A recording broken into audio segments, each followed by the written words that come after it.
Olá, Salomão, tudo bem? Boa noite, muito prazer tê-lo aqui conosco. Boa noite, Alexandre Constantino.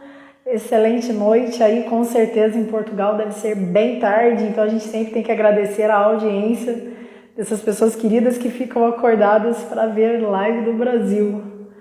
Jaqueline, quanto tempo! Seja muitíssimo bem-vinda. Pessoal, hoje a gente vai ter uma live bem bacana. Já separei aqui algumas perguntas. Dr. Bernardo já fez uma live bem interessante também conosco, alguns meses atrás. Olá, Núbia, tudo bem? Olá, Tony, pessoal chegando. Olá, Evi. Vamos lá. Jaqueline, quantos anos eu não a vejo, minha amiga carioca, queridíssima. Vamos lá. Pessoal chegando. É sempre muito, mas com muito prazer que a gente faz as lives. A Ive está aqui conosco, né? Ive muito querida. E a gente vai chegando ao fim do ano, né? Uma das nossas últimas lives do ano, um ano com muita live, foram mais de 80 lives, bem mais, aliás. Eu acho que eu tenho feito quase que diariamente. E para mim é sempre uma honra. Olha só, Dr. Bernardo chegando por aqui. Vamos lá. Ive, eu que agradeço a participação. Ive sempre presente. Vocês são sempre o maior incentivo nosso. Olá, Dr. Bernardo. Boa noite, doutora Gabriela, como vai? Boa noite, muito bem, vão bem.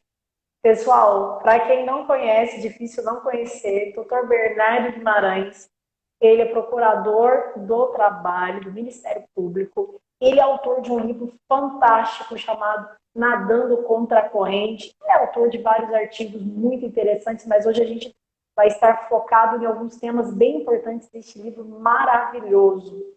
Ele também é membro fundador do Instituto Antônio Lacerda, né? Que é um instituto conservador. E a gente vai bater um papo, aprender bastante com os tópicos que aqui estão selecionados. Seja muito bem-vindo, doutor Bernardo.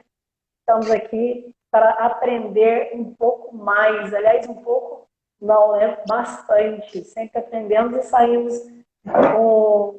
com a sensação de que tem que ter mais e mais lives, porque é muita coisa, muito conhecimento. Seja muito bem-vindo. Obrigado, doutora Gabriela. Eu que agradeço. Tá ouvindo? Vocês estão ouvindo bem com o fone? Assim? Tá legal? Doutor, está assim, só que a imagem do doutor está deitada. Uhum. Então eu vou ter que tirar.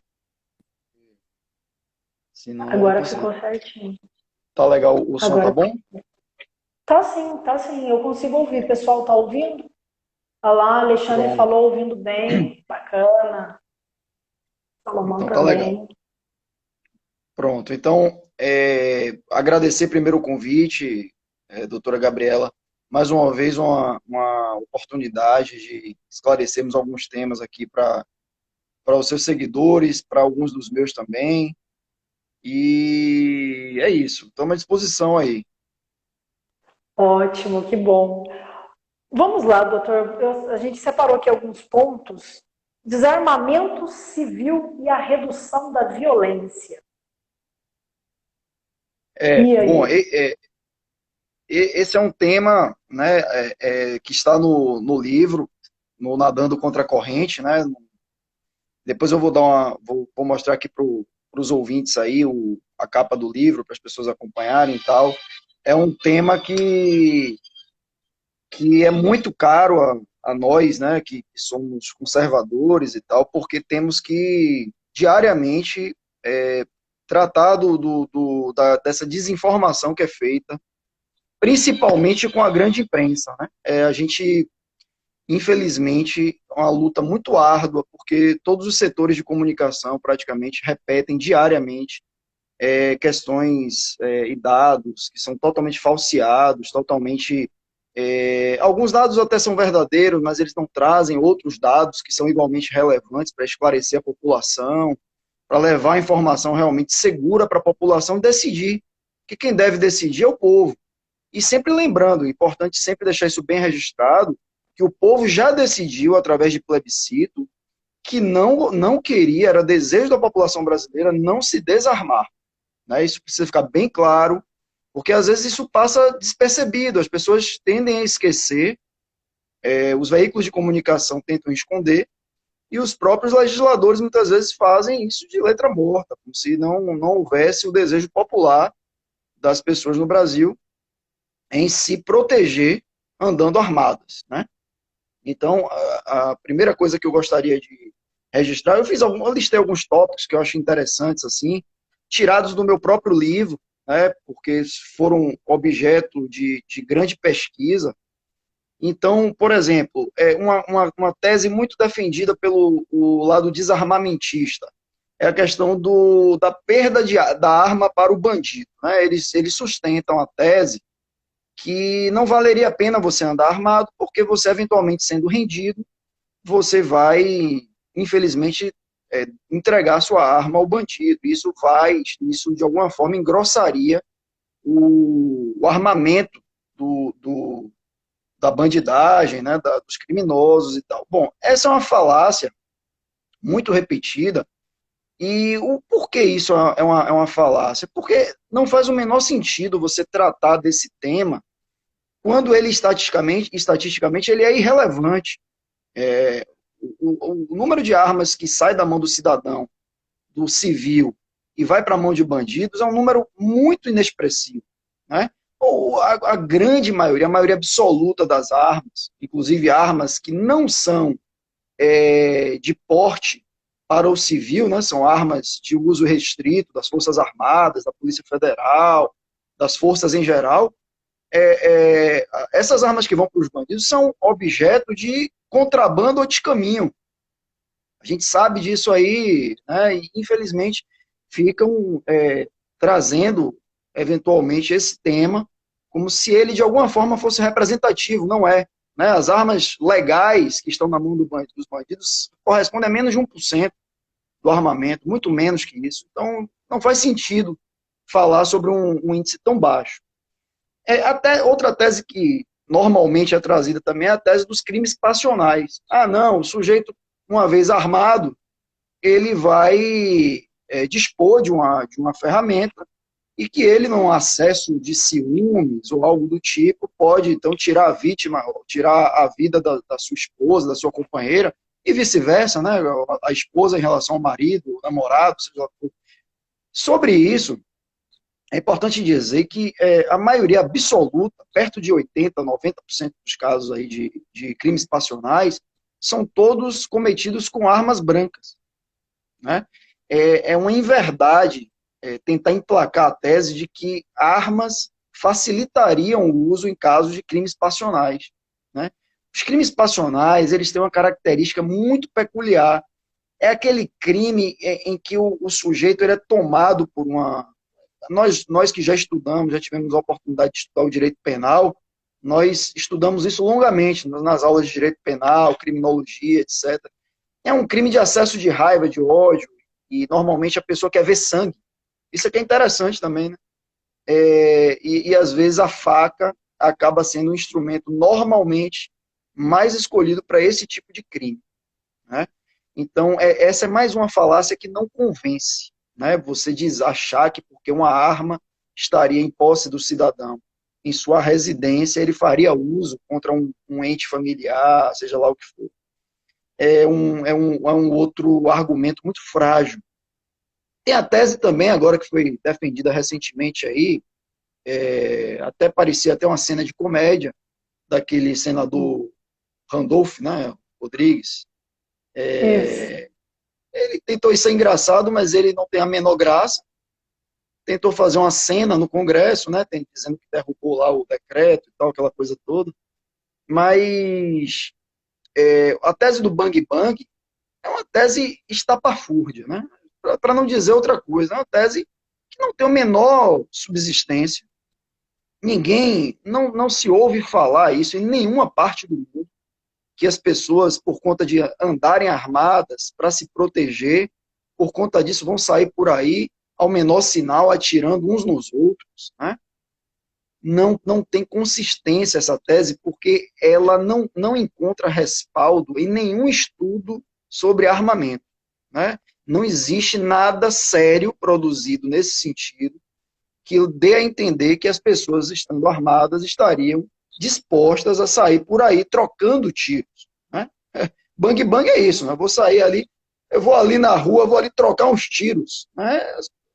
O cidadão, principalmente o cidadão de bem, cidadão honesto que quer uma arma para se proteger e para proteger a família, ele está, isso nem passa pela cabeça dele, para início de conversa, né?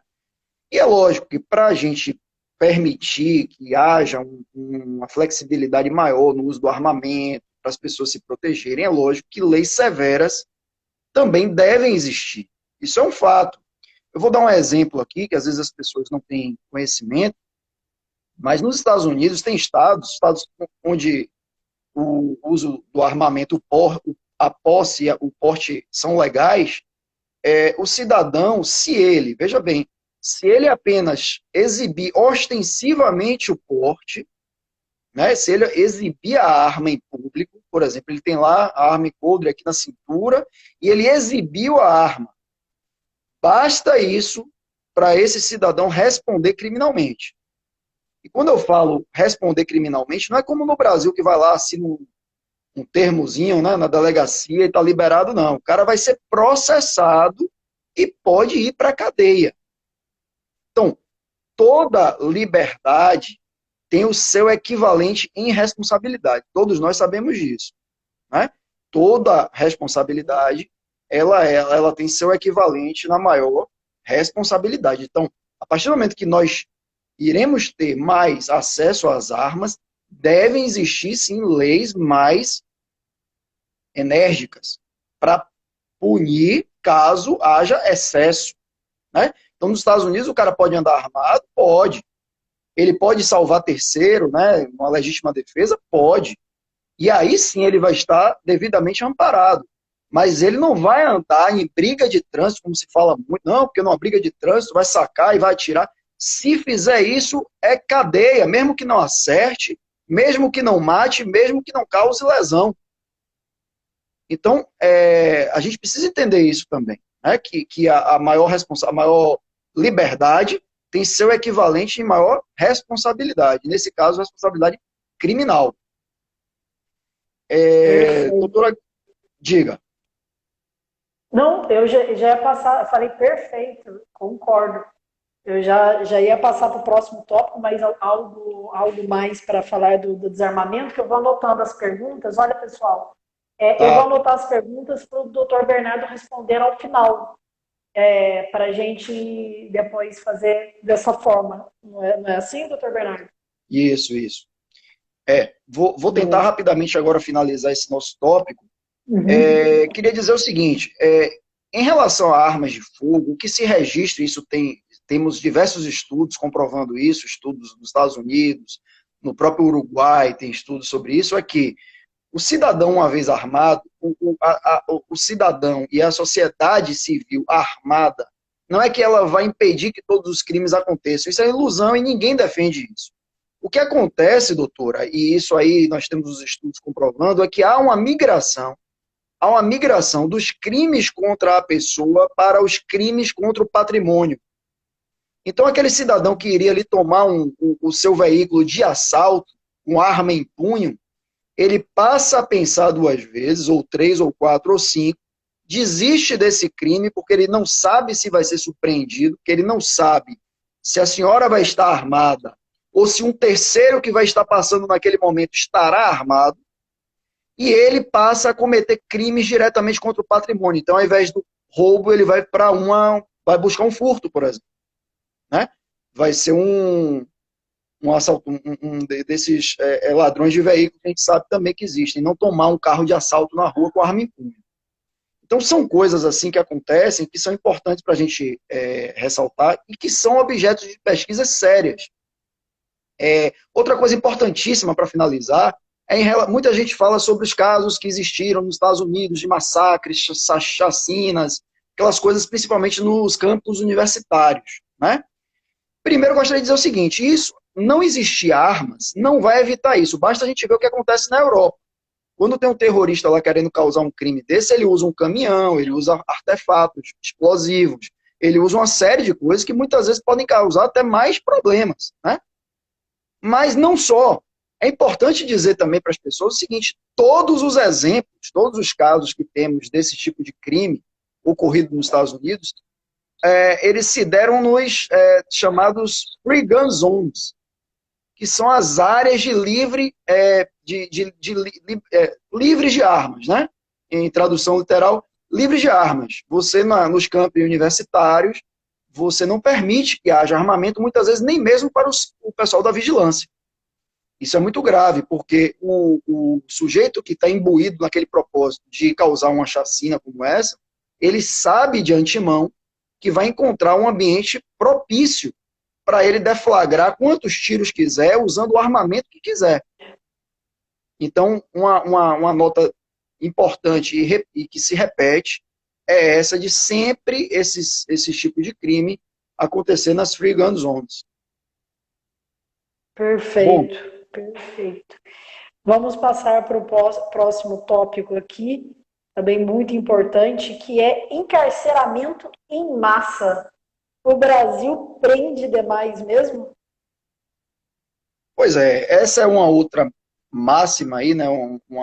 Podemos chamar até de um mantra repetido, né? Na grande mídia, principalmente, de que o Brasil ele prende demais, né? Então veja que a mídia ela usa frequentemente essa terminologia mesmo, encarceramento em massa, virou uma espécie de frase assim mágica e que cabe para todas as situações, né? Qualquer tipo de tema que se aborde na mídia em relação à prisão, aumento de pena, redução de maioridade penal, tudo isso é tratado como se o Brasil prendesse demais. E por que isso é uma falácia? Vamos lá, mais uma vez, desconstruir o que foi criado para nós e que nós, infelizmente, acabamos apreendendo como se fosse uma verdade absoluta.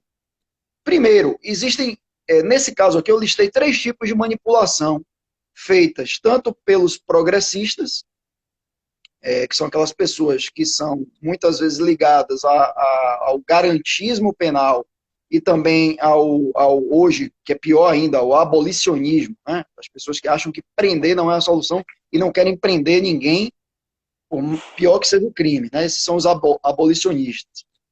Então, o que é que eles usam como manipulação estatística? Primeiro, eles gostam de usar dados absolutos. Então, por exemplo, eles simplesmente chegam lá e dizem o seguinte, o Brasil tem a 4ª maior população carcerária do mundo, isso é um absurdo. Nós temos, sei lá, não sei quantos mil presos, e isso seria um absurdo, porque aquele blá blá blá que a gente conhece. E o que acontece? Veja, existe uma correlação quase absoluta entre população de um país e a sua população carcerária. Isso é natural. Então, China, Estados Unidos, Brasil, Indonésia, Paquistão, Rússia, os países que são muito populosos, Índia, os países que são muito populosos, eles têm um equivalente quase absoluto na sua população carcerária. Porque em toda a população existe um percentual de criminosos. Então, isso, assim, é uma constante na humanidade. Não adianta distinguir por país. Em qualquer lugar do mundo vai ser assim. Então, quando a gente fala em Brasil com a 4ª maior população carcerária do mundo, isso por si só não significa absolutamente nada, porque nós temos a 5ª maior população mundial. Então, os números são mais ou menos equivalentes. Mas a coisa não para por aí. Isso é só uma parte do problema. A segunda manipulação... Então, assim, o que seria correto, então, Bernardo? O que seria correto é analisar o número relativo. O número relativo a gente chama de taxa de encarceramento. Né? O que é a taxa de encarceramento? É o número de presos dividido por 100 mil habitantes. Por que 100 mil habitantes? Porque é um número que vai lhe possibilitar a fazer uma comparação com os demais países do mundo que são muito menores, ou melhor, que são menos populosos que o Brasil, certo? Então, presos por 100 mil habitantes, a gente pode ser comparado a Cuba, a gente pode ser comparado a Andorra, a gente pode ser comparado a Bélgica, a gente pode ser comparado a Luxemburgo, países pequenos, a própria Holanda. Então, assim você realmente cria um critério correto e objetivo de fazer a comparação entre a sua população carcerária. E para surpresa de ninguém, quando nós usamos a taxa de encarceramento, a posição do Brasil sai do fantástico quarto lugar para 34º. Para a gente ter uma ideia, como uma coisa é séria. Então o Brasil vai para 34º lugar. Mas essa é digamos, estamos ainda na primeira manipulação, primeira fase de manipulação. A segunda fase de manipulação é quando os organismos de direitos humanos, incluídas as ONGs nacionais, as ONGs brasileiras e tal, eles usam esses números e nos comparam com os países do G20. Quando chegam lá e comparam o Brasil com os países do G20, que é uma massa pequena de países, e são os países muito desenvolvidos, os países que são mais ricos, etc., o Brasil ainda permanece em uma posição muito incômoda, em 6º lugar na população carcerária, considerando o G20. Olha que ardil perigoso. Então, por que perigoso? Porque o Brasil está sendo comparado com países do G20, apenas eles. E nós sabemos que nós temos problemas ainda estruturais gravíssimos, que na verdade deveriam nos comparar com o Z20. Os Z20 seriam lá os da rabeira, não é isso? Verdade. Então, é uma forma sutil, escamoteada, de tentar emplacar uma tese absurda de encarceramento em massa. Essa é a segunda forma de manipulação. Mas nós temos ainda uma terceira manipulação. Essa muito bem documentada pelo promotor do Rio Grande do Sul, o doutor Bruno Carpes. Ele está citado no meu livro, um trabalho esplendoroso, recomendo a todos que queiram se aprofundar no tema, que leiam o artigo dele, me parece que foi até publicado na própria Veja, chamado O Mito do Encarceramento em Massa. O doutor Bruno faz um trabalho meticuloso, um trabalho realmente de fôlego, mostrando, demonstrando e comprovando como é feita toda essa manipulação. Então, o doutor Bruno, ele chama atenção, por exemplo, para uma questão muito importante. Os organismos internacionais que tratam da questão do encarceramento, dessa questão de prisão e tal, eles recomendam que apenas sejam tratados como presos aqueles presos com condenação definitiva e em regime exclusivamente fechado, certo? O regime tem que ser exclusivamente fechado, ou os presos provisórios. Essa é a recomendação dos organismos internacionais. Os países desenvolvidos, principalmente os europeus, os Estados Unidos, entre outros países aí, eles utilizam esse critério. O Brasil, através principalmente desses organismos internos, altamente aparelhados, e também dessas ONGs que eu mencionei, eles vendem os dados para fora como se o Brasil, por exemplo, dá um exemplo trazido pelo Dr. Bruno, em 2014 nós teríamos 622.202 presos. Mas, quando nós utilizamos o critério correto, que é esse critério que eu falei, de apenas considerar o regime fechado e também os presos provisórios, o número cai para 456.108 presos. Uma redução muito significativa e que leva o Brasil simplesmente para os... Deixa eu dar uma olhada aqui para ter certeza. O Brasil vai para o... Agora eu perdi aqui, mas uma posição 62, 63, por aí, salvo engano. Veja que a gente pulou da posição 32, que eu tinha falado antes, 34, eu acho, não foi? 34. 34. E já somos agora os 60º. Então, olha que diferença absurda, simplesmente por se utilizar o critério correto. E isso não é novidade, é o critério cuja recomendação é feita pelos organismos internacionais. E o artigo de Dr. Bruno trata disso de forma esplendorosa. Temos tempo ainda para esse tópico? Temos. Eu estou anotando as perguntas aqui.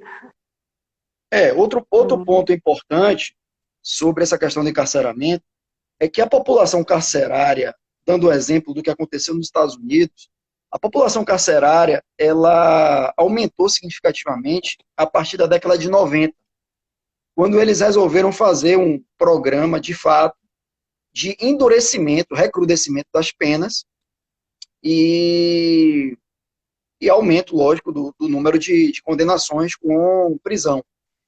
O curioso, nos Estados Unidos, o que eles perceberam foi o seguinte: eles estavam vivendo um período de grande crescimento econômico. A partir da década de 80, houve um crescimento significativo na economia, havia empregos suficientes para a população, a economia estava se desenvolvendo muito bem, período pós-Reagan, inclusive, Reagan e pós-Reagan, e eles perceberam que, a despeito disso, estava ocorrendo um inexplicável aumento da criminalidade. E as pessoas se questionavam, porra, se o crime, como querem vender a tese para ir por aí, né, para a gente, de que o crime ele tem uma relação direta com a questão social, pô, se nós estamos tendo agora um dos melhores momentos da nossa economia dos últimos anos, por que estamos tendo tantos crimes? E aí sim eles resolvem fazer essa reformulação na década de 90, um recrudescimento das penas, e há um aumento significativo da taxa de encarceramento a partir de 90, e com um equivalente despencamento do número de crimes.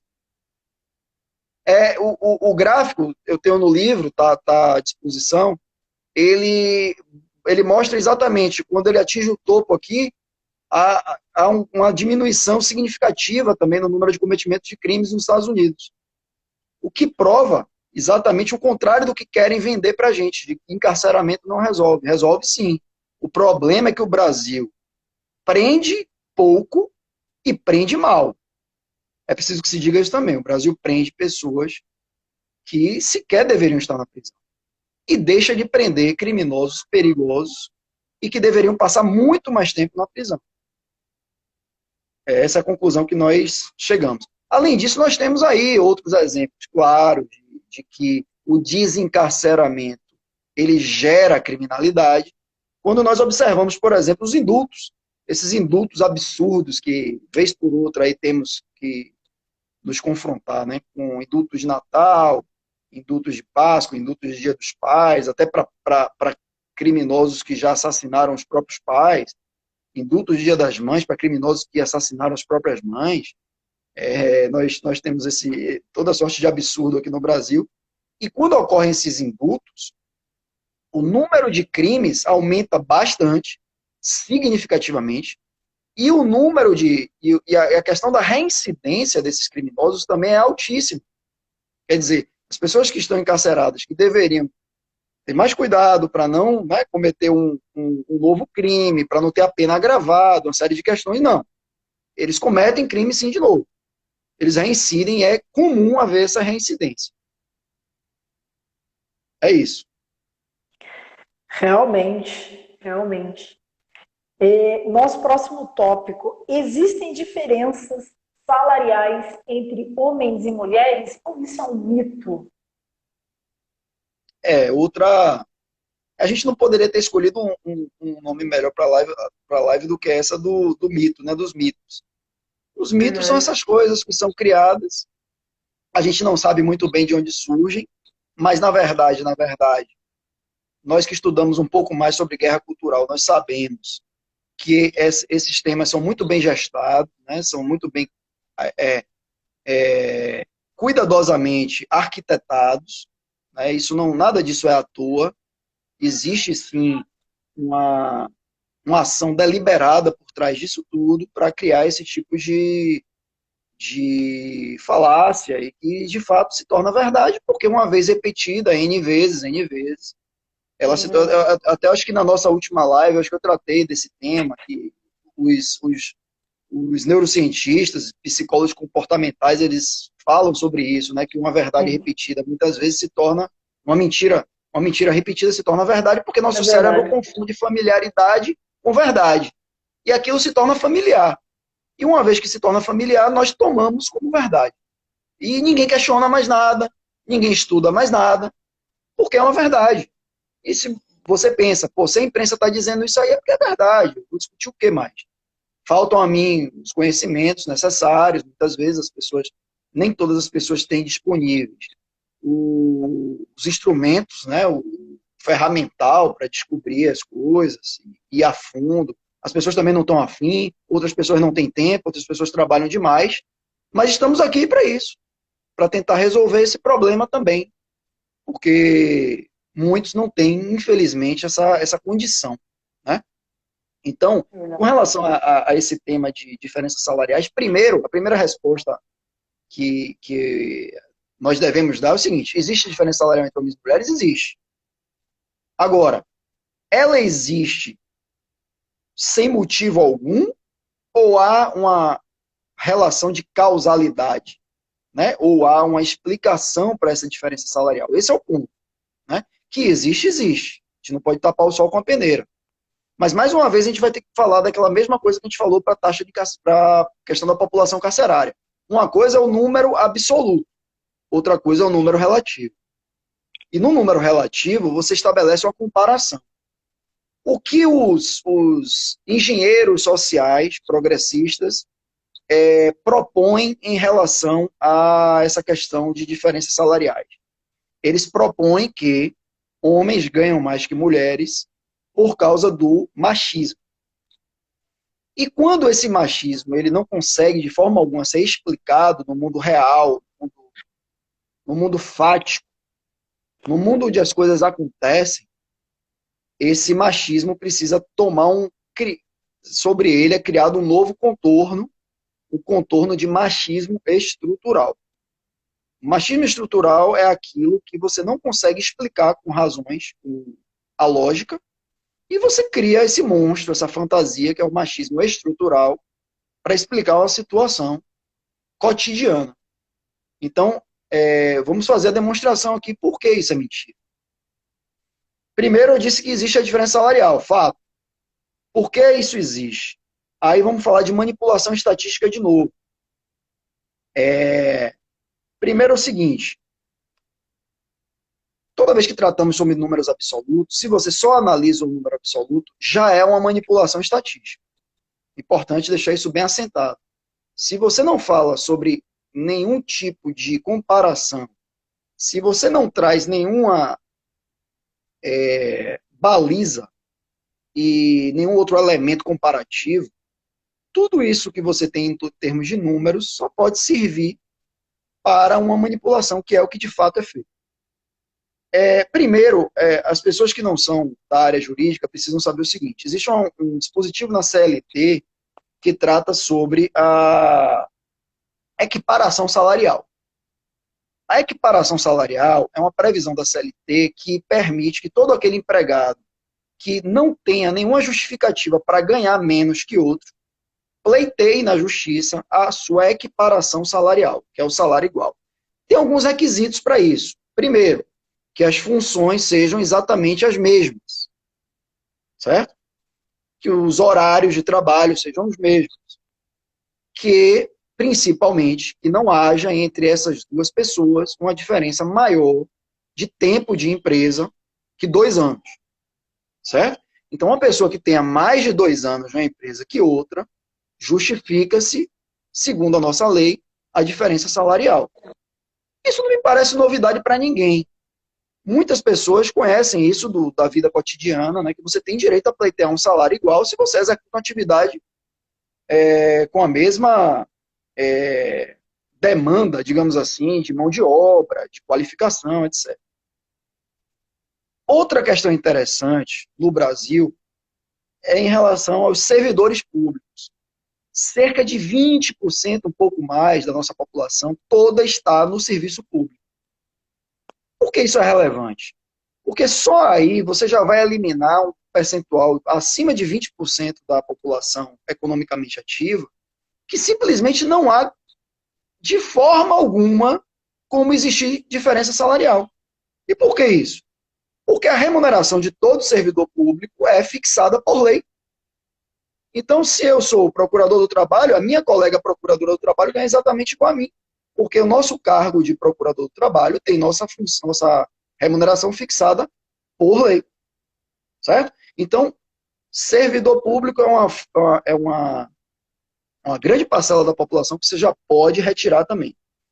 Outro percentual muito grande que pode ser retirado de qualquer possibilidade de diferença salarial são as empresas que possuem planos de cargos e salários. Porque a empresa que tem plano de cargos e salários, inclusive, ela disciplina como paga os seus empregados por tempo de serviço, por qualificação, nome de cargo, né? Aquilo tudo que a gente sabe. E a empresa tem isso muito bem descrito no plano. Então não há como a própria empresa driblar o plano dela, porque ela estaria produzindo prova contra ela própria. Não faz o menor sentido isso. E grande parte das empresas grandes no Brasil possui planos de cargo e salário. Outro contingente enorme que nós podemos excluir é aquele contingente das pessoas que são remuneradas à base de um salário mínimo. E esse percentual da população é de 11,2%. Por que a gente pode excluir isso? Porque essas pessoas são remuneradas pelo mínimo salário que pode ser pago no Brasil e que é fixado por lei. Também o salário mínimo no Brasil é fixado por lei. E quando nós comparamos os gráficos entre homens e mulheres que ganham apenas um salário mínimo no Brasil, é exatamente, o gráfico de pizza é exatamente 50%. Ou seja, se houvesse alguma intenção de alguém pagar menos que um salário mínimo, perceba a lógica no meu raciocínio, doutora. Esse gráfico teria que demonstrar um percentual muito maior de mulheres. Percebeu? Porque se essa é a menor remuneração que pode ser paga no país, esse gráfico deveria me mostrar um percentual absurdo de mulheres ganhando apenas um salário. E não é isso que o gráfico mostra. O gráfico mostra 49,7, 50 e 50,3. É empate técnico absoluto. Percebe? Veja quantas coisas nós temos que estudar para poder tirar nossas conclusões. Verdade. Outro ponto importante é que no Brasil, todas as categorias possuem representação sindical. O que isso significa? Significa que quase todas as categorias no Brasil têm um piso normativo. Ou é o salário mínimo, que a própria lei, como eu falei antes, fixa, ou é o piso normativo, que é através de uma convenção ou de um acordo coletivo, a categoria diz qual é a remuneração. Lógico, sindicato patronal com sindicato profissional ou com a empresa, chega a um denominador comum e diz, essa categoria aqui vai ter uma remuneração base de R$ 1.500. Então não há como também driblar isso. Não há como. Então, a tese da diferença salarial, ela não resiste a um mínimo de escrutínio. Ela não resiste a um mínimo de pesquisa. É uma tese fragilíssima, fragilíssima. Agora eu queria entrar mais detidamente nos fatos concretos que demonstram, aí sim a gente precisa entender, que demonstram onde é feita essa manipulação estatística. Porque esses fatos concretos aqui é que vão nos dar subsídio para entender que existe sim uma explicação para essa diferença salarial, onde ela existe. E aí sim, nós vamos tratar agora de quando ela existe. Primeiro, horas extras.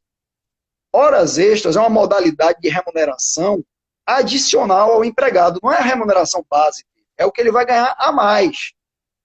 E ele ganha mais quando ele trabalha horas a mais.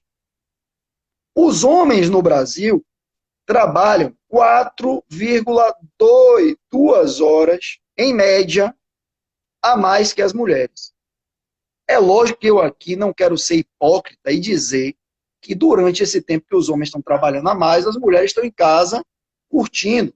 Né? Isso não é verdade. As mulheres estão, nesse momento, trabalhando em casa, em tarefas do lar, ajudando na educação dos filhos, onde as mulheres ainda hoje têm uma predominância muito grande, estão envolvidas nas questões domésticas, mais que os homens ainda. Mas o homem, neste momento, não está vagabundando, como sugerem as feministas. Os homens estão trabalhando.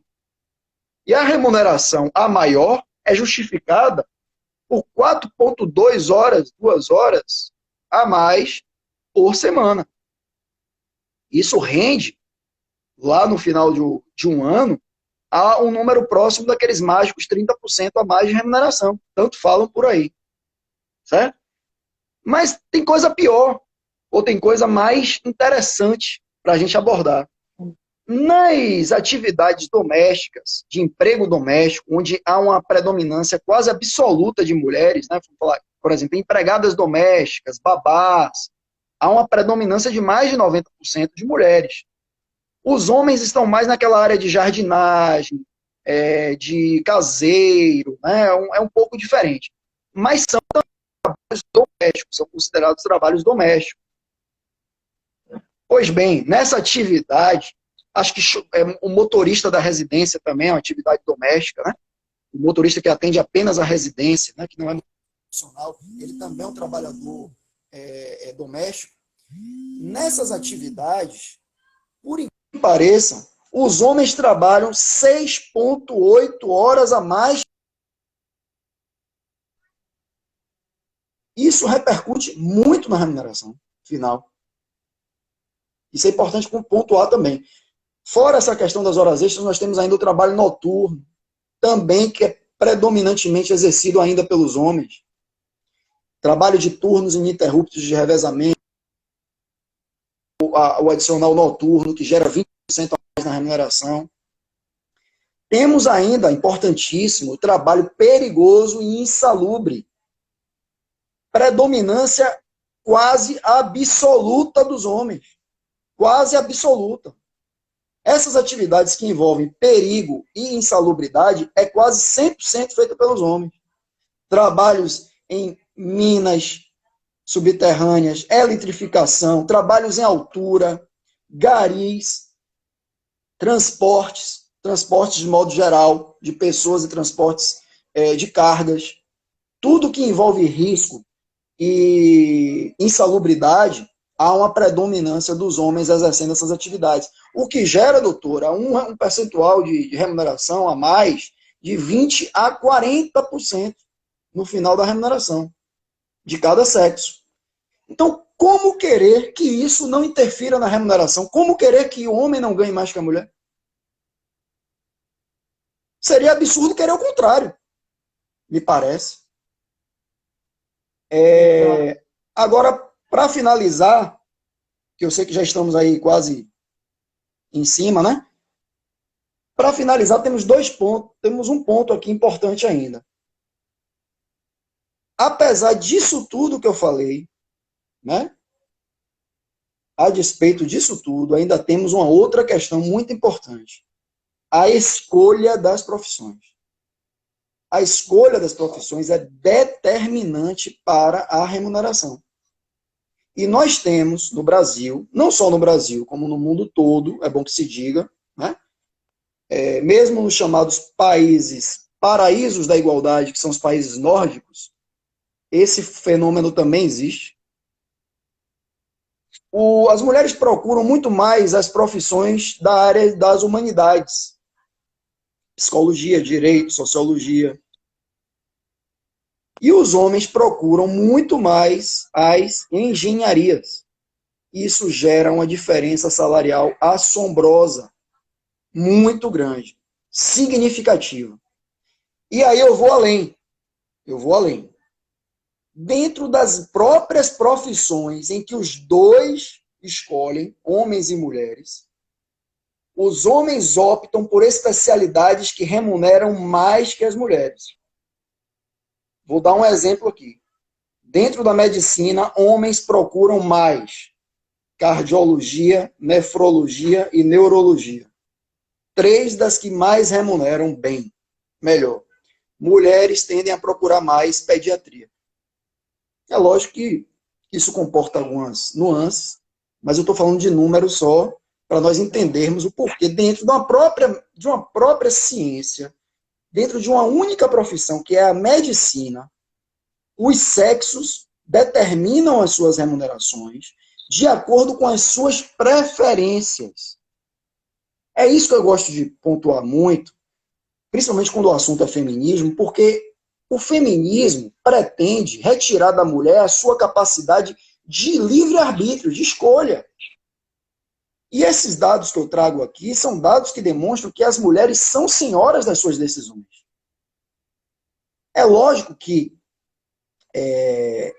existe sim, não vamos também ser hipócritas e dizer que as mulheres não têm mais dificuldades em ascender em algumas carreiras. Tem. As mulheres têm dificuldade em ascender em certas carreiras. Por quê? Porque a mulher, se tem a pretensão de engravidar, de ter filho, de amamentar, de ter um contato maior com seus filhos, isso logicamente tolhe a mulher de competir em pé de igualdade com os homens. Isso é fato. Mas nós não podemos tirar da mulher a sua capacidade de escolha até em relação a ser mãe. Porque até que a ciência se desenvolva, não sei se vai chegar a esse ponto, quem gera e amamenta é a mulher. Né? Então, infelizmente, eu acho assim, é necessário a gente ter esse debate, um debate assim, honesto, um debate honesto. Uma mulher, eu acho, eu sempre converso isso com minha esposa aqui em casa, uma mulher que quer ser competitiva, em pé de igualdade com o homem, quando ela estiver lá no namoro, no noivado, tem que ter a honestidade para dizer, ó, amor, é o seguinte, eu quero ser uma executiva top, meu projeto é esse, vou me especializar, vou correr atrás, meu projeto de ter filho, se eu quiser, vai ser depois dos 40. O debate honesto é o debate que permite, não só permite, como incita na mulher, né, instiga na mulher a autodecisão. Né, ela ser senhora da sua decisão e jamais se lamentar por isso. A mulher não pode tomar uma decisão de não ter filho e depois viver se queixando, eu queria ser mãe. E ela também não pode tomar a decisão de querer ser uma grande executiva e depois ficar, poxa, eu queria tanto ter sido mãe, não fui e tal. É isso que não pode acontecer. E para isso não acontecer, é necessária honestidade. Porque você pode encontrar um parceiro que esteja a fim de ser o paizão, que dê essa cobertura quando você estiver lá competindo, tendo que viajar, fazer curso no exterior, né, e participar de eventos e reuniões que terminam tarde, uma série de coisas. E o cara, o seu esposo, o seu parceiro, o seu noivo, seja lá o que for, tem que dar esse suporte. Mas isso vai ser objeto de uma conversa do casal, de um acerto, de um contrato. É um contrato, a verdade é essa. Um casamento é um contrato. Não adianta a gente ver né, de forma romântica e tal. Um casamento é um contrato. As pessoas precisam ser honestas. Pronto, era isso aí. Perfeito. Vamos à nossa última pergunta. Ideologia de gênero nos esportes, doutor. Este assunto é o assunto da vez, né? Sempre, né? Atemporal. E aí? Doutora, veja se seu áudio tá legal. Eu ouvi um pouco baixo, não sei se... Deixa eu ver. Pessoal, vocês estão me ouvindo? Eu ouvi um pouco baixo. Vocês estão conseguindo me ouvir, pessoal? Se estiver baixo, falem para mim. Tá bom o som? Mas eu estou te ouvindo. Olha, para a ouvindo? gente não se estender e dar para responder algumas perguntas, sobre esse tema dos transgêneros no esporte, eu só queria dizer palavras breves. Né? Primeiro, eu quero fazer o questionamento para as pessoas no seguinte sentido. Por que nós só vemos homens que se transformam em mulher competirem nas competições femininas e não vemos o contrário? Alguém já parou para pensar sobre isso? Ou seja, Se a tese fosse verdadeira de que homem pode se transformar em mulher e mulher pode se transformar em homem, nós veríamos esse movimento ocorrer de ambos os lados. Ele não acontece de ambos os lados. Sabe por que ele não acontece de ambos os lados? Porque um homem geneticamente XX, um homem que nasce homem, ao longo da sua vida ele vai ser bombardeado desde a fase embrionária, ele é bombardeado pelos hormônios masculinos que fazem com que o homem tenha uma densidade óssea maior que a mulher, uma musculatura diferenciada e mais resistente, essa questão musculoesquelética, né? Os tendões são mais fortes, os ossos são mais resistentes, a capacidade cardiorrespiratória é muito maior pelo número de hemácias, o transporte de oxigênio para um homem, ele é muito maior que a mulher. Então, todo o corpo masculino, ele é bombardeado por esses hormônios, e esse fenômeno que acontece, uma vez que você atinge até o final da infância, adolescência, isso não se reverte mais. Não há como, mesmo que você consiga com o homem, como se faz hoje, esse trabalho hormonal, de controle hormonal, através de o hormônio feminino, para tentar deixar o homem mais feminino, e o contrário para a mulher, por mais que você faça isso, você não consegue transformar inteiramente um homem numa mulher, nem uma mulher num homem. Porque a força do homem, ela vai ser sempre maior. Por isso que nós não vemos o movimento contrário, nós não vamos ver uma mulher, como por exemplo Tammy Gretchen, pleitear jogar futebol no meio de homens. Isso não vai acontecer. Não vai. Então esse é o principal questionamento que eu quero deixar para as pessoas. É de observarem como nós somos manipulados e como vocês mulheres estão sendo vítimas de algo nefasto. Vocês estão perdendo o concurso até de beleza já, para homens. As pessoas não estão pensando, não estão raciocinando mais o que é isso. Esse absurdo. Então, vamos permitir agora que os homens entrem em competição contra as mulheres? Daqui um dia vai ter luta de MMA de um homem com a mulher? Nessas circunstâncias? Vai precisar morrer alguém para a gente ver que isso tudo está errado? Esses são os questionamentos que eu queria deixar. Gostaria de falar mais sobre isso, talvez em outro momento, mas vamos privilegiar as pessoas que fizeram as perguntas, doutora? Vamos, anotei aqui tudo. Vamos lá. As perguntas. Quero agradecer a todos os participantes. Bastante perguntas. Vamos lá. Primeiro que sobre o desarmamento, né?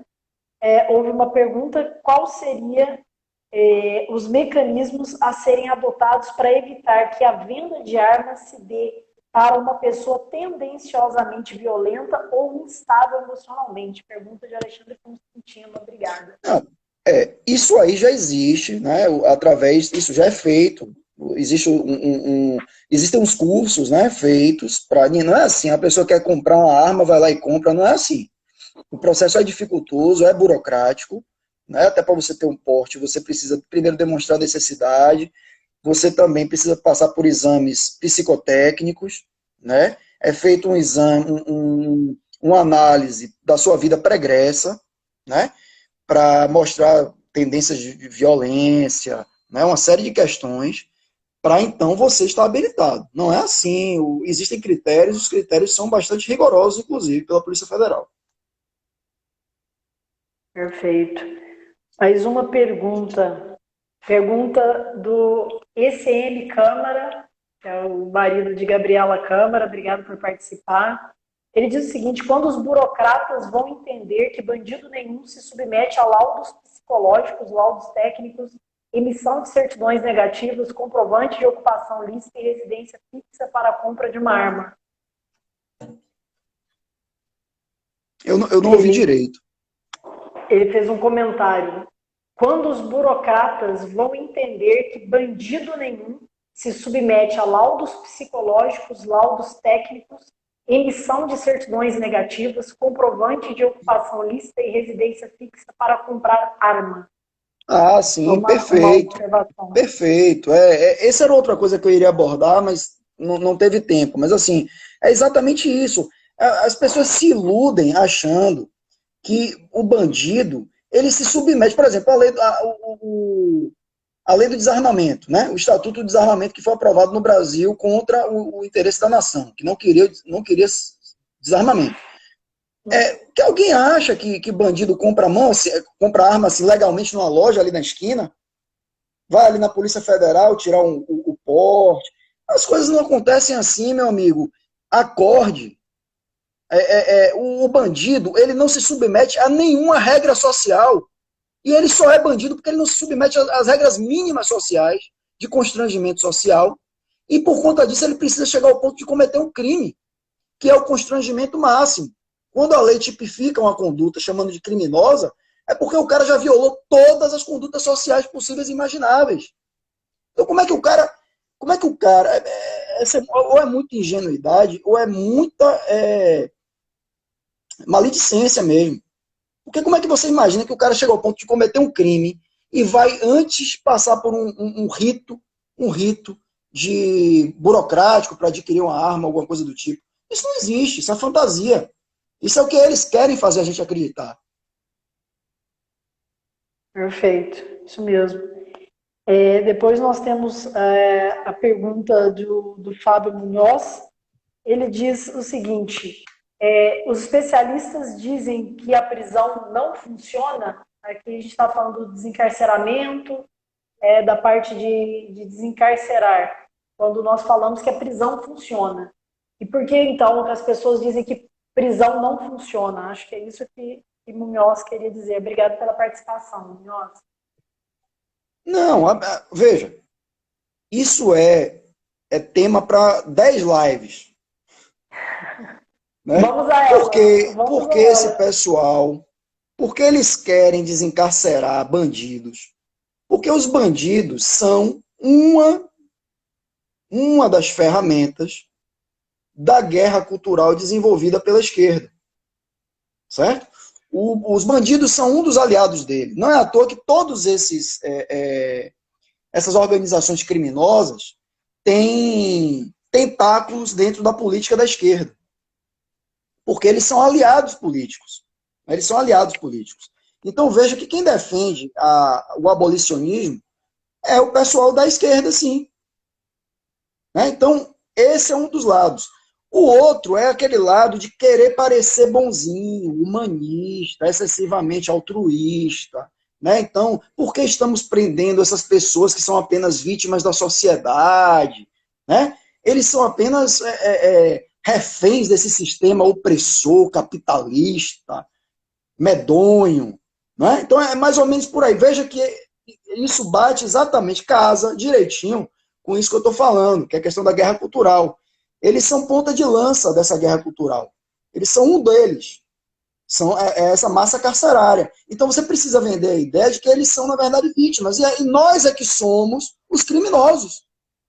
O que o esquerdista lhe diz todos os dias, com todas as letras, e você não quer entender, meu amigo, é que nós somos os criminosos e os marginais são vítimas. Nossas vítimas. Nós somos os algozes.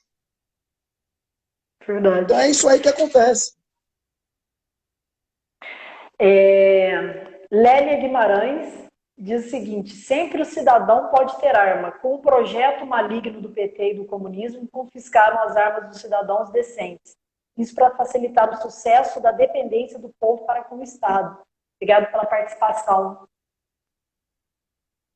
Pois é, tem a ver com isso também. Você veja, questões agrárias no Brasil, por exemplo. Enquanto você vê lá um produtor rural totalmente à mercê e refém dessas pessoas, que não tem direito nem de ter uma arma dentro de sua residência numa fazenda, você vê pessoas como o movimento do MST armado até os dentes, né? Chegarem lá para invadir uma propriedade. Então foi esse tipo de distorção que se criou no Brasil, onde você não tem o direito de defender nem a sua propriedade, certo? E essas pessoas são consideradas as vítimas, né?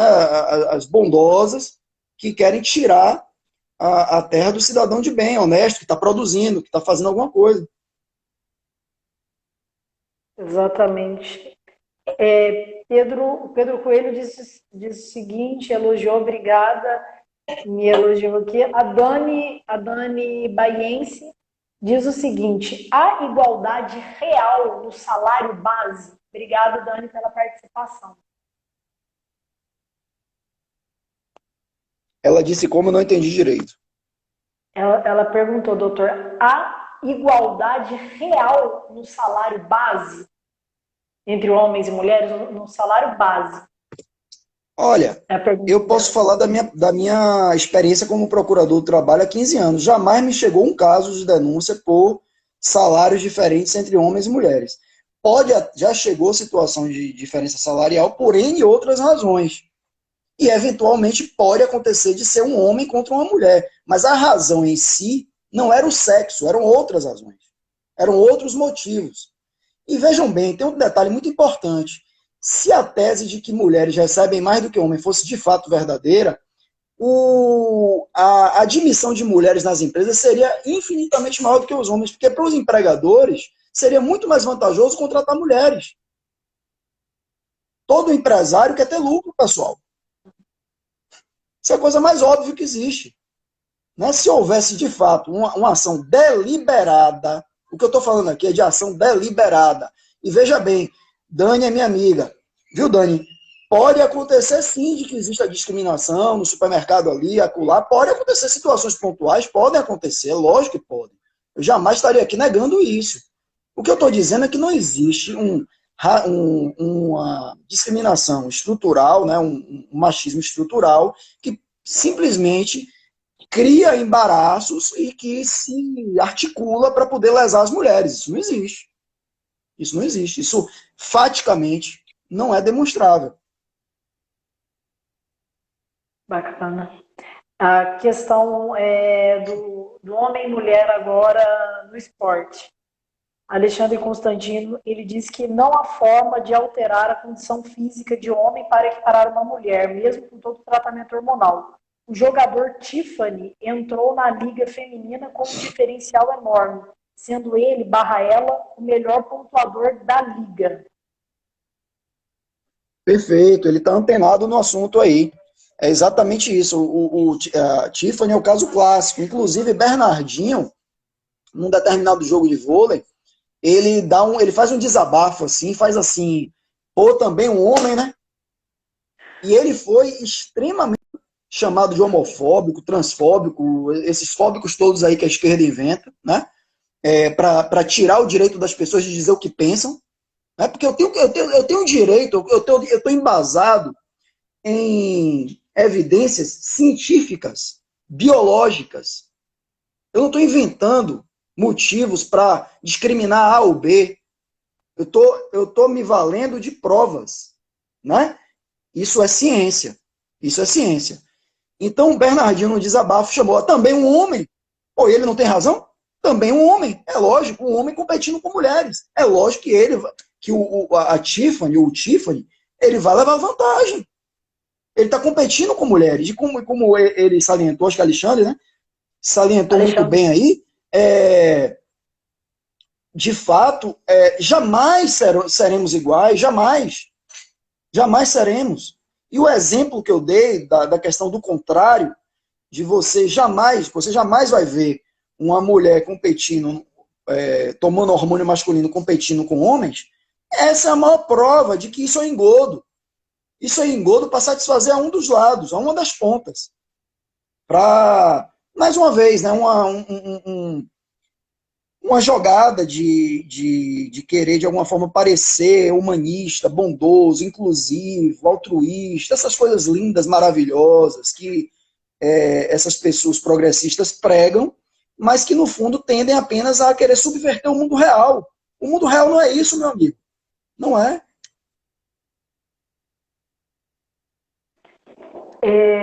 A Lores, seja bem-vinda, fala um pouco da PL 134, que reserva vagas para mulheres no Congresso. Boa.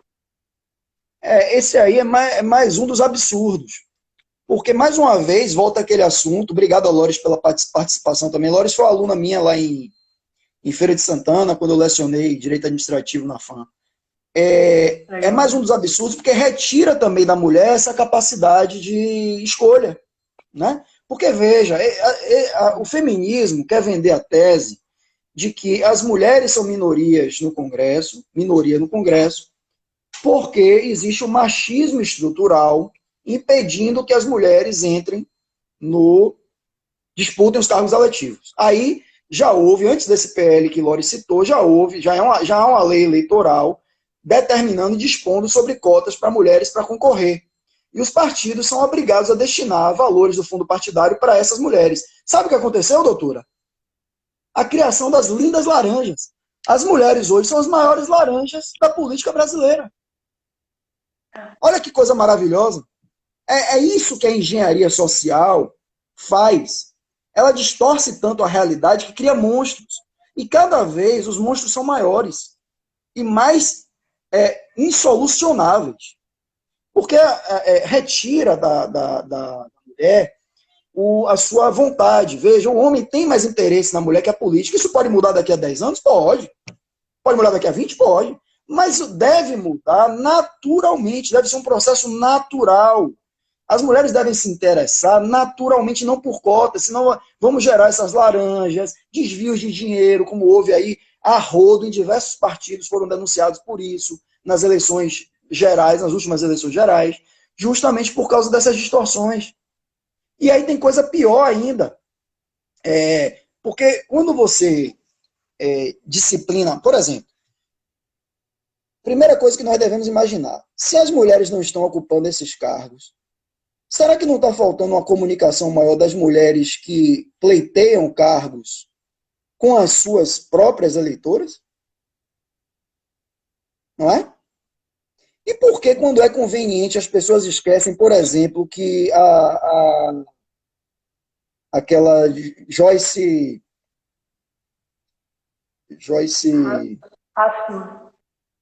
esqueci o sobrenome dela agora. Hasselmann. A Joyce Hasselmann foi a deputada mais bem eleita da história de São Paulo. Por que, quando é conveniente, as pessoas esquecem essas coisas? Né?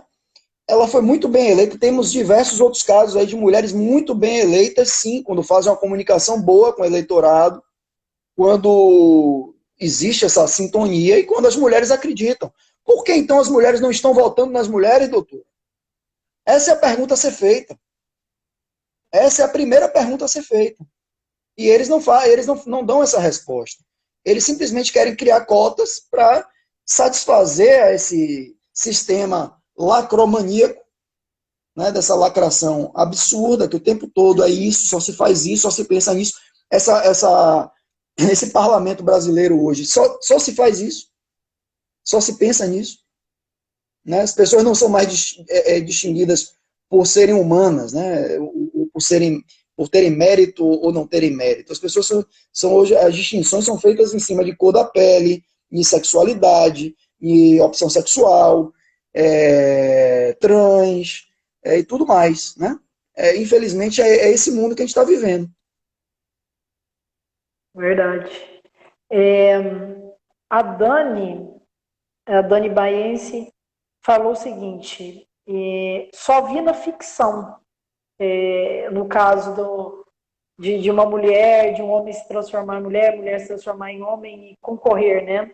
Na série 100 Dias para Enamorarmos a uma garota que se revela trans e passa a jogar futebol americano.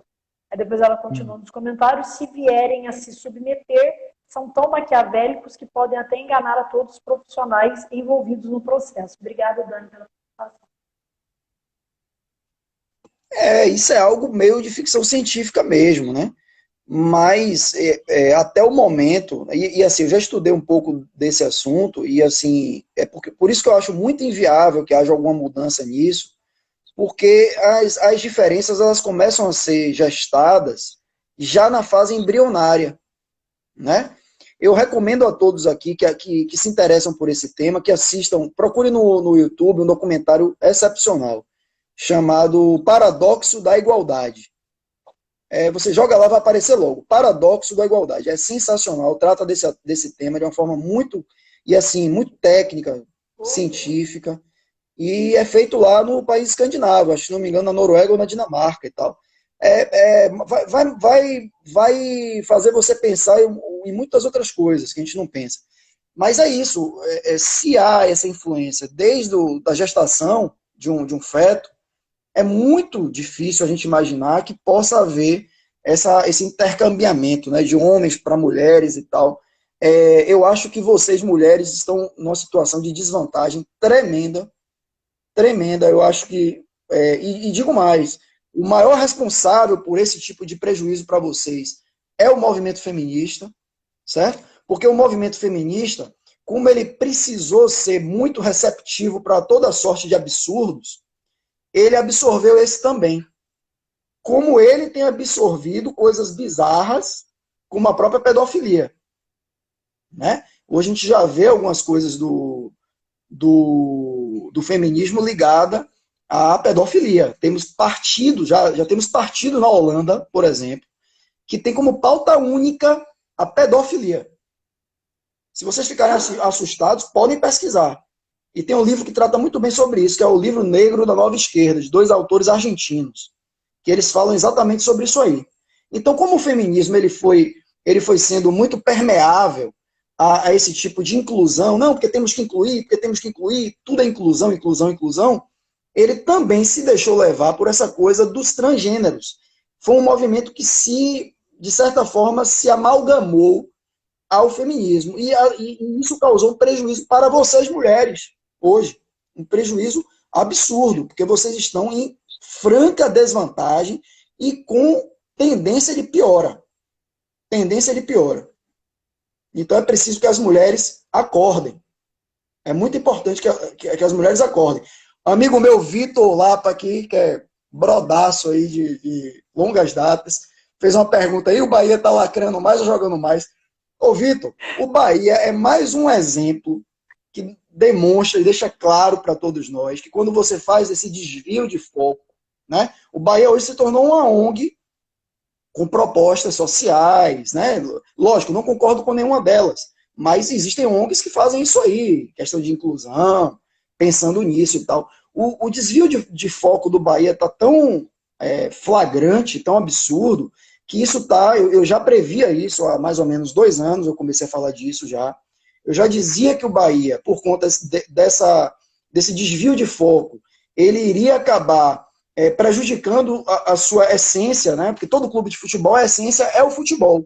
E o que une nós torcedores é o futebol. A partir do momento que você agrega elementos externos, extrínsecos ao futebol, você cria cisão, você cria um racha. Né? O que está acontecendo hoje é exatamente isso. Uma grande parte da torcida, a qual eu me filio, está extremamente descontente porque o Bahia vem sendo usado politicamente por um grupo que se apropriou do clube. Essa é a verdade. E aí o futebol está em segundo plano, e como está em segundo plano, não vai acontecer nada. E queira Deus que não caia para a segunda divisão aí, que é o que está se avizinhando. É interessante. O tema é instigante, né? Muito instigante. Merece várias outras lives aí, hein? Porque é muito, muito palpitante. Eu tenho uma pergunta. Eu já notei de todos os nossos queridos participantes. Sem me delongar, não sei se o doutor viu, foi noticiado ontem, numa reportagem na qual foi trazido a lume o primeiro episódio do programa que a Anitta está estreando na Netflix, onde ela fala que no passado sofreu um abuso quando tinha 14, 15 anos, mas ficou algo muito aberto, não foi algo muito determinado. Você acha que isso causa um desserviço àquelas pessoas que são vítimas de estupro e de violência? Essa onda de que no passado eu também sofria, essa vaguidão, essa vontade de trazer se de fato houve ou não, para lacrar, notícias para lacrar. Você acha que isso atrapalha ou auxilia o combate à violência? Eu acho que atrapalha muito, porque o que eu vejo hoje em relação a essa questão de abusos sexuais, de estupro, essas coisas todas, é que está havendo uma banalização do tema, né? E o que acontece? Quando você banaliza a situação, você equipara situações extremamente graves com situações que às vezes não estão nem no limiar de uma gravidade, né? Então, às vezes, nós vimos aí no passado casos, por exemplo, no ônibus, o cara ele se encostou na mulher, alguma coisa desse tipo, né? E aquilo sendo tratado como estupro, né? Então, e você colocar isso no mesmo patamar de uma mulher que tem uma arma apontada para a cabeça, que é violentada, que sofre agressões de todo tipo, às vezes até fica desacordada ou até morre, para mim é muito grave. E para mim mostra mais uma vez o desserviço que o feminismo faz às mulheres. Porque a partir do momento que coisas graves são equiparadas a coisas leves, você vai banalizar os casos graves. Você não vai dar mais atenção a isso. É justamente o contrário, é um tiro no pé. Porque você, ao invés de dar atenção aos casos muito graves que acontecem com as mulheres, e as mulheres ainda são vítimas disso, você vai tender a simplesmente banalizar, porque vai ser tão comum, né? Imagina, eu saio na rua, digamos, vou tentar paquerar uma mulher, e aí vou ser tido como assediador, estuprador. Então, casos banais e triviais como esse vão estar no mesmo patamar de crimes gravíssimos, de coisas horripilantes que as mulheres são vítimas. Então, qual o ganho para a mulher nisso aí? Não há ganho. Muito pelo contrário. E eu não sei, assim, realmente eu não sei. É muito estranho que isso só venha à tona agora. Né? Eu hoje percebo que há uma manipulação total das pessoas. As pessoas são usadas como bode expiatório ou como até uma peça da engrenagem. Né? Eu tenho o exemplo, por exemplo, estava falando aqui do Bahia. Teve um treinador que passou antes do atual e ele era ele é mestiço, né? Ele é pardo, não chega a ser negro para nossos padrões baianos, por exemplo. Não seria considerado negro, seria aqui um mestiço, uma pessoa parda. E ele, justamente por ter entrado nessa engrenagem do Bahia em relação à questão racialista, ele encaixou como uma luva. E o presidente manteve ele durante muito tempo. Isso já foi confessado pelo próprio presidente do clube. E não tinha razão para ele ter sido mantido no cargo durante tanto tempo se não fosse por um projeto totalmente estranho ao futebol, que é esse projeto da questão da inclusão, questão racial, e que ele estava diretamente envolvido com isso. Né? Então, as pessoas são envolvidas nessas coisas, são envolvidas às vezes sem perceber, mas nem sempre, a maioria dos casos, realmente, elas sabem o que está acontecendo, né? E se submetem porque há um benefício mútuo ali, né? Há um benefício mútuo. Ele ganha visibilidade também, o Bahia estava na mídia toda hora, não ganha nada, não ganha título, não ganha jogo, não ganha de ninguém, perde para todo mundo, é desclassificado de todas as competições, mas está aparecendo na mídia, inclusive na mídia internacional. Foi elogiado recentemente pelo The Guardian. Tudo bem, o The Guardian é um jornaleco sensacionalista esquerdista, mas está na mídia internacional, entendeu? Então a torcida aqui que já tem tantas carências, quando vê uma coisa como essa, o Bahia está na mídia, está aparecendo na mídia nacional, na mídia internacional, o pessoal fica cheio de orgulho, né? Eles sabem lidar com o povão, né? Sabe que o povo, né, é envolvido por essas coisas, o povo é muito carente e tal, e eles envolvem as pessoas, a verdade é essa. Mas concordo sim, acho que isso aí em relação ao estupro, eu acho que para as mulheres acaba sendo muito ruim. Causa um desserviço, né? Causa um Eu acho. desserviço. Doutor, só tenho que agradecer essa live maravilhosa. Quero que o doutor fale um pouquinho para todos os nossos seguidores, nossos amigos que nos acompanharam, desse livro maravilhoso que é Nadando contra a Corrente, e cada dia mais está tomando mais espaço por tantos temas que são abordados lá dentro. Eu recomendo um livro muito completo do doutor Bernardo Guimarães, pessoal. O doutor Bernardo vai fazer um livro que trata até das temáticas de hoje, né? Nós falamos. Nadando Bastante. contra a corrente. Tá bem atual, ele está na segunda edição agora, foi feito a Biblioteca do Exército se interessou pelo tempo, pelos temas que são tratados no livro, e foi feita agora uma nova edição. Assim, só se acha livro para comprar hoje pela internet, praticamente. Na verdade é essa, as livrarias estão fechando, né, a gente está acompanhando o que está acontecendo aí. Então, em sites, o próprio site da editora é possível encontrar, www.editorarmada.com.br, e outros sites de venda de livro também é fácil, livraria de Bernardo Kister, livraria do Brasil Paralelo, livraria, um monte eu já vi até do Olavo de Carvalho aí, já teve e tal. Isso a gente encontra. Quem morar perto aqui, na própria cidade, pode ver até comigo mesmo também, porque eu tenho alguns exemplares, porque agora eu recebi essa nova remessa da Bibliex, né, que é essa biblioteca do Exército, que fez a segunda edição. É uma segunda edição, mas é assim, é o mesmo livro, né, não houve nenhuma modificação. O livro continua atual, porque os temas são muito atuais ainda, com a quantidade de absurdos que acontece todo dia. Daria para a gente fazer 2 volumes desse livro aí, né, só de exemplos, mas isso se torna muito cansativo, né? A verdade é essa, mas é muito atual. Eu acho assim, o mais importante do livro é que eu fiz questão de utilizar primeiro dados oficiais, né? Nada no livro é objeto de estudos privados, de estudos parciais, de estudos de entidades com interesses aqui ou ali.